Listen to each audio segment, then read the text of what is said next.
everyone, Jake here. Welcome to another episode of the H-Pattern vlog. In this episode, we're going to start repairing my crashed GTS. So this car's a repairable write-off and I want to get it back on the road. So to do that, I have to replace all of this damaged radiator support and headlight bracket here, the entire front end, the crash bar here. But luckily we have another car that we can swap all those parts off, and all these parts I bought from Toyota so we can weld them in. So to start with, we're going to start dismantling the front end here. I'm going to have to cut all of the damaged material out and then we're going to have to weld in the new front end. So let's get started. The first thing you want to do when you're working on a car like this and you're intending to cut and weld on it, you want to remove the battery, disconnect the battery. The next thing I'm going to do is I'm going to pull the bonnet off because I have to cut out the strut that holds the brace, so we'll get it out of the equation.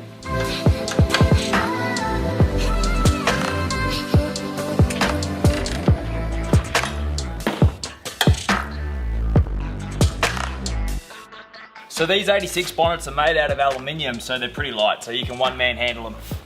The next thing I'm going to do is I'm going to start removing all of the wires, all of the horn, all of the bracketry attached to the parts that I'm going to pull off the car to replace. So I'm just going to start undoing everything here.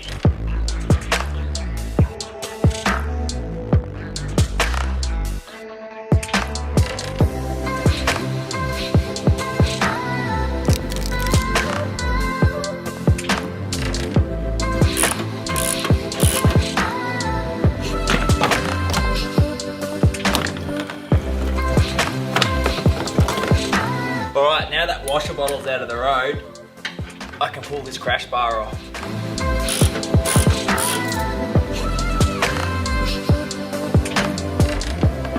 I've got that crash bar off now. This is the new part from Toyota, which goes over the top there. Looking at it though, all of this, this is where the actual chassis rail is, there's no damage at all. It's perfect. There's a little bit here where this is folded, but I can tap that straight back into shape. And then the rest of the damage is just on this top part. So what I'm actually going to do is drill out these spot welds, drill out the spot welds on here, and I'm going to weld just this top section on and then the headlight support rather than this entire assembly, because there's no damage at all there. So that's a big plus. Here's something you may or not be familiar with. This is called a spot weld drill bit. So what you do, you hole punch in the center of your spot weld, that locates this. That's actually got a spring in it, so that pushes in and out.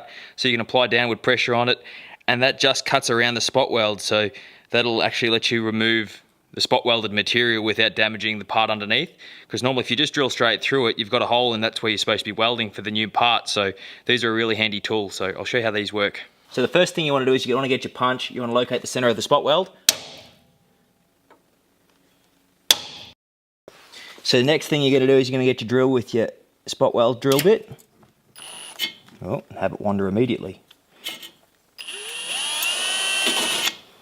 Okay, that's not going well. Me, not doing a good job of this. You want to make sure you got a pretty serious punch mark. I did a shallow one, it didn't really work, so I want a pretty deep punch mark.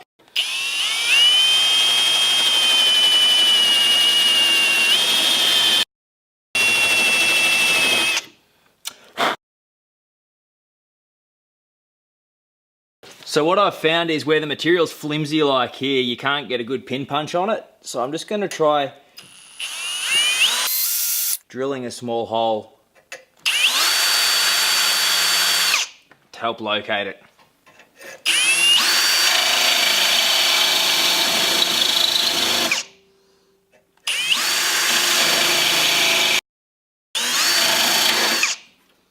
So that little hole helped significantly. Actually, that was much better.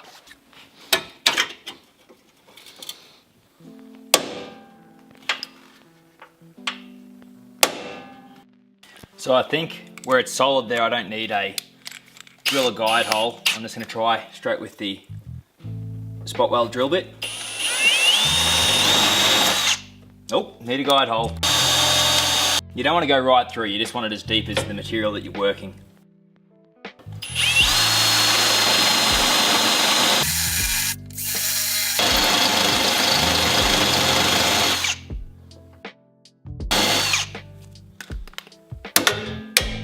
Okay, so these last spot welds you have to access from the back. I can't really get access to them with all of this material in the way. So I'm just gonna grind that off and then I'll drill the spot weld from the back.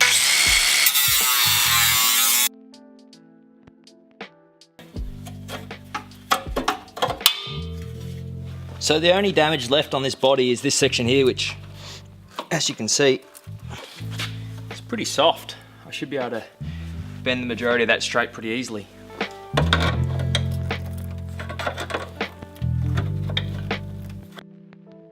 I'm just going to grind down these spot welds.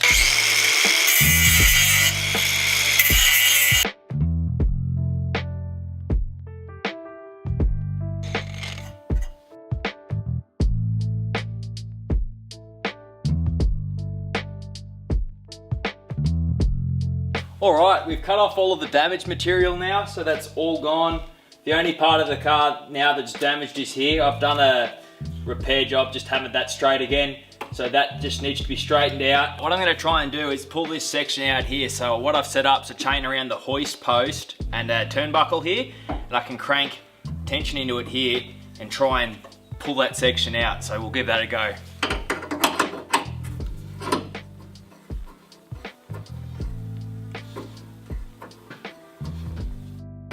Moving the car.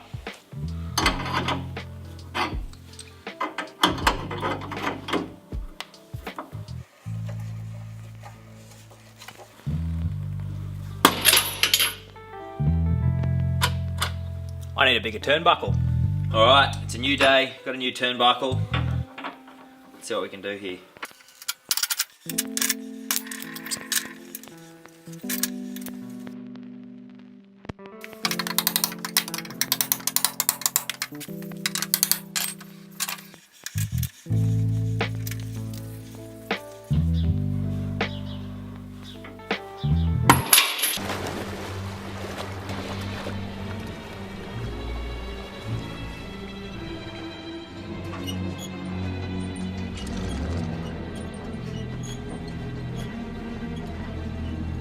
You're gonna need a bigger turnbuckle.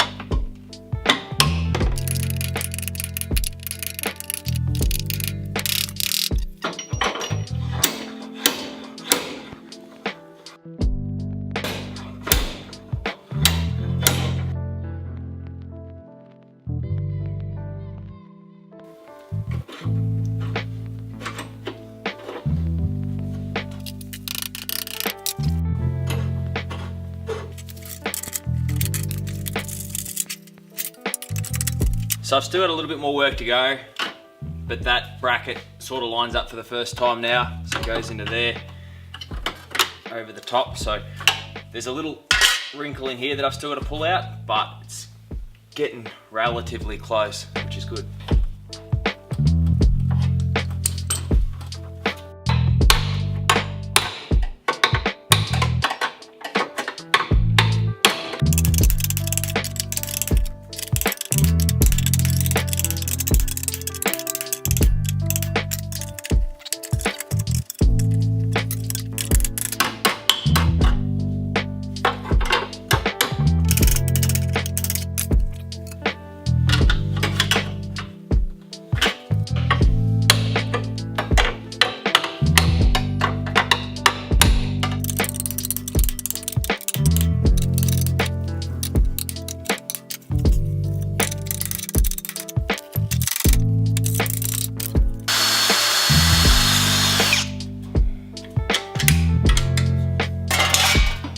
I'm pretty happy with that for a result. I've got most of that in shape. The top headlight brace here and all into here lines up pretty good. I just got to do a little bit of finishing touches here, but all the bolts, I got all the bolts that hold this bit in place. I've just got some welds to do tomorrow, and it should be pretty ready to start assembling it. So all in all, that's a pretty good result. I'm happy with that for somebody that's got a panel beater. Tomorrow. Before I weld the front end on the GTS, I'm going to pull all the front here off the GT. That way I can get all the bracketry, chuck it on the other car, line everything up before I weld it into place.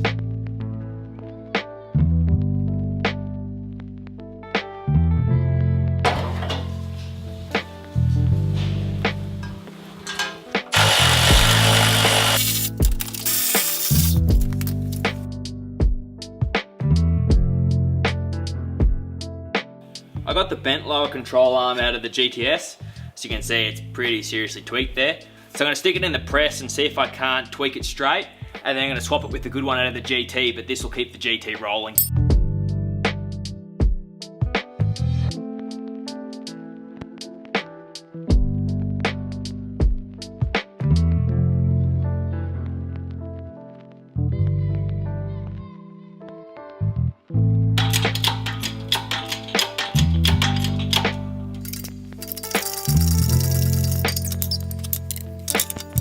Alright, that lower control arm's still not perfect, but it's pretty close, so that'll work to move this car around. I'll pull the good one out and stick it in the other car.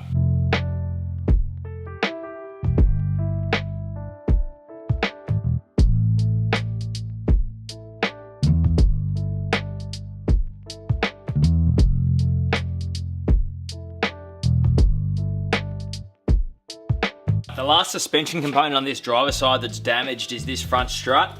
The actual top hat in here, the rubber's all ripped and torn from the angle it was on, and there's a couple of bits of damage on where the brake line mounts there as well. So luckily I had a strut out of the white car, so it's perfect, it's got no damage. I'll chuck it in and we'll be in action.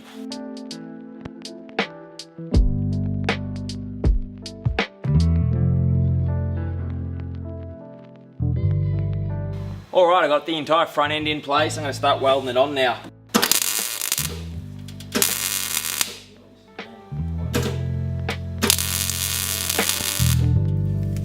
So I'm going to go around from all of the spot welds. I'm just going to check everything's aligned as I go, but I'm going to tack them all into place, check everything lines up, and then grind them down, paint it, and then I can start reassembling.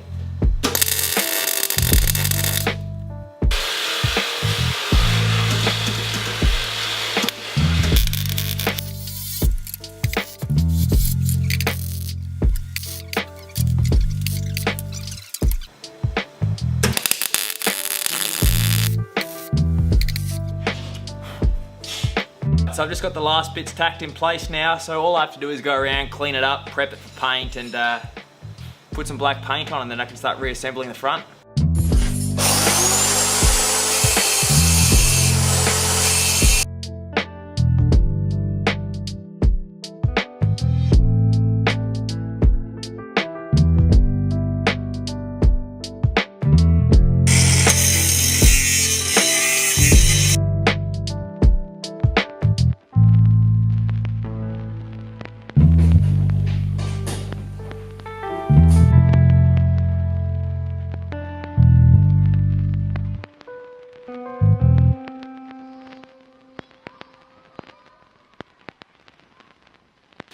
Okay, I got the front all painted up now. Looks pretty good. Pretty happy with that result. So I can start reassembling some of the bracketry here, get the inner wheel well back on. Then I'm gonna have to pull a couple more parts off the other car, and I can put the crash bar in and start reassembling the front. So it might look like something pretty soon.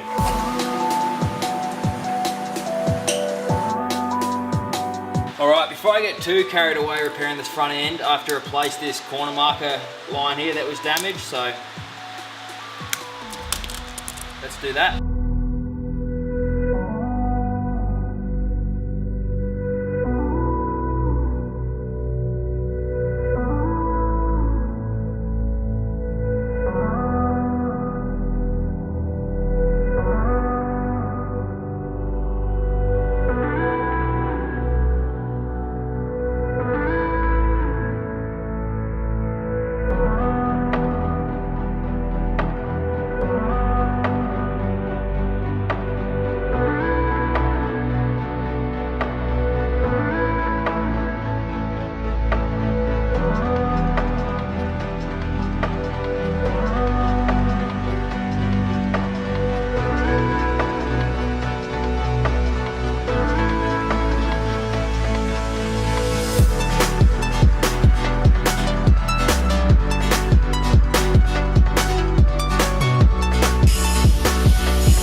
alright, I got the front all bolted back on. It went together pretty good. I've still got to get a headlight globe and a few other bits and pieces just to finish it off.